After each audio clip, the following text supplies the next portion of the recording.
જય ઠાકોર. હું રાજગોર હાર્દિક.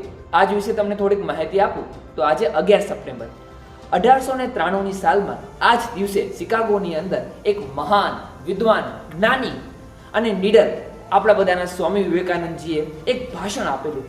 એ ભાષણની તમે કલ્પના કરી શકો, માત્ર બ્રધર્સ એન્ડ સિસ્ટર્સ કહેવાથી આખું ત્યાં બેઠેલા દરેક વ્યક્તિઓએ એમની માટે તાળીઓના ગડગડાટ વગાડી દીધા હતા ને એ ગૂંજ સતત 2 મિનિટ સુધી રહી હતી. સંપૂર્ણ ભાષણની તો આપણે માત્ર કલ્પના જ કરી શકીએ. એવું કહેવામાં આવે છે બીજા જ દિવસે એ ભાષણનો ઇમ્પેક્ટ એટલું બધું હતું કે ન્યૂઝપેપરના ફ્રન્ટ લાઇન ઉપર એની હેડલાઇન બની ગઈ હતી. તે દિવસ માત્ર એક પુસ્તક પૂરતું સીમિત ના બની જાય, તે હેતુથી અમે આજે રામદેવનગર ખાતે વિદ્યાર્થીઓ માટે હું પણ એક સ્વામી વિવેકાનંદનું કોન્સેપ્ટ લઈને આવ્યા હતા. એ બદલ વિદ્યાર્થીઓ, સંસ્થાના સંચાલકનું સૌનો હું આભાર વ્યક્ત કરું છું. વિશેષ આભાર હું વિદ્યાર્થીઓનો માનું છું. ધન્યવાદ. હવે આપણી સમક્ષ પોતાના વિચારો રજૂ કરવા માટે ભારતથી આવી રહ્યા છે Swami Vivekananda. Hello, brothers and sisters of America.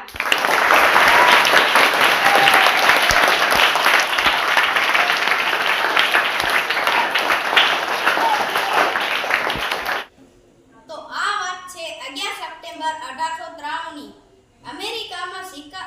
અમેરિકાના શિકાગો શહેરમાં વિશ્વ ધર્મ પરિષદ યોજાયેલ હતી. તેમાં સ્વામી વિવેકાનંદ પણ હતા.